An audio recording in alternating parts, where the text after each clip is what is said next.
Class 7 English honeycomb chapter 4 में जो poem है उसके क्वेश्चन आंसर्स हैं। फर्स्ट क्वेश्चन है, discuss this questions in small groups before you answer them.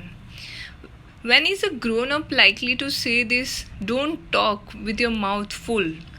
मतलब ग्रोन अप्स यानी बड़े कब ये कहते हैं कि don't talk with your mouth full. तो आंसर है, a grown up is likely to say this when the child speaks loudly. जब ज़ोर ज़ोर से चिल्लाते हैं तब ग्रोन अप्स हमको कहते हैं कि don't talk with your mouth full. Poem में मैंने ये भी कहा था कि माउथ फुल का मतलब मुंह में अगर खाना है तो भी नहीं बोलना चाहिए। That was also a kind of good manner.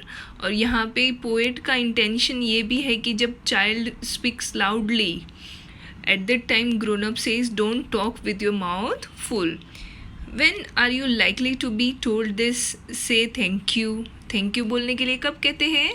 When the child is given something, he is likely to be told say thank you. तो बच्चे को कुछ कोई देता है तब पेरेंट्स कहते हैं ना कि say thank you. Third question is, when do you think an adult would say this? No one thinks you are funny. तो adults कब कहते हैं बच्चों को कि कोई भी तुमको फ़नी नहीं समझ रहा है।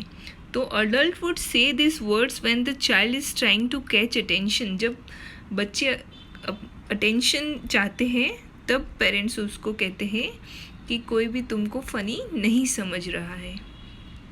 क्वेश्चन 2 है, the last 2 lines of the poem are not prohibitions और इंस्ट्रक्शंस। पोएम की जो लास्ट 2 लाइन्स है वो ना प्रोहिबिशन है ना इंस्ट्रक्शंस है। What is the adult now asking the child to do? तो adult child को क्या कहना चाहते हैं? Do you think the poet is suggesting that this is unreasonable? Why? तो क्या आपको लगता है कि ये unreasonable है? तो आंसर देखते हैं। In these lines, the adult is asking the child to behave like an adult. वो जो लास्ट की 2 लाइन्स है उसमें अडल्ट कहते हैं कि बड़ों के जैसे बिहेव करो। The poet is rightly suggesting that this is most unreasonable. तो पोएट का कहना ये है कि ये जो सजेशन है वो एकदम अनरीजनेबल है, सही नहीं है। बच्चे बच्चे ही रहने चाहिए। Why to behave like grown ups? The truth is that the child is not allowed to make up his or her own mind. हकीकत क्या है कि बच्चों को अपने हिसाब से कुछ करना अलाउड ही नहीं होता है, फिर भी ये एक्सपेक्ट करते हैं कि वो बड़ों के जैसे बिहेव करे। तो पोएट उसको इस तरह से जस्टिफाई करते हैं। क्वेश्चन 3 है, why do you think grown up say the kind of things mentioned in the poem? Is it important that they teach children good manners and how to behave in public? तो क्या ये जो poem में mention चीज़ें हैं तो क्या ये इम्पोर्टेंट है बच्चों के लिए या फिर बड़ों के लिए ये इम्पोर्टेंट है बच्चों को सिखाना मैनर्स और बिहेव इन पब्लिक?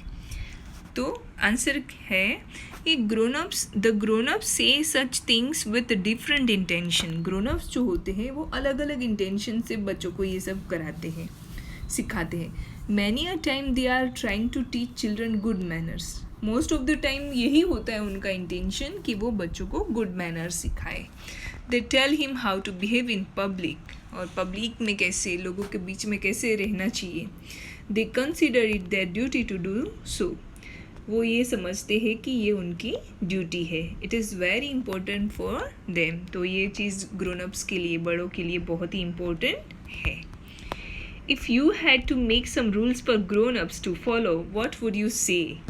चलो अब आप लोगों को भी चांस मिल गया है कि आप लोगों को अगर कहा जाए कि आप बड़ों के लिए रूल्स बनाओ तो आप कैसे क्या बनाओगे? Make at least 5 such rules, arrange the lines as in a poem. तो जिस तरह से पोएम में लाइन्स अरेंज्ड है उसी तरह से आपको बनाने हैं 5 रूल्स बड़ों के लिए। मैं यहाँ पे आपको हिंट दे रही हूँ, आप अपने खुद के रूल्स भी बना सकते हैं। Rules for the grown ups: don't talk to your child loudly, listen to him when he says something, take him with you whenever you go to a party, ask him his ask him his preference about food, don't disturb him during his favourite TV programme. तो ये कुछ rules हैं जो बड़ों के लिए बनाए गए हैं बच्चों की तरफ से। आप अपने रूल्स भी बना सकते हो। तो यहाँ पे पोएम की एक्सरसाइज भी ख़त्म हो गई है। तो चैप्टर 4 यहाँ पे हमारा कंप्लीट हो जाता है। आपको सारी चीज़ें नोटबुक में भी कंप्लीट कर लेनी है और जो टेक्स्ट बुक में एक्सरसाइज करनी है वो टेक्स्ट बुक में भी कंप्लीट कर लेनी है। ओके।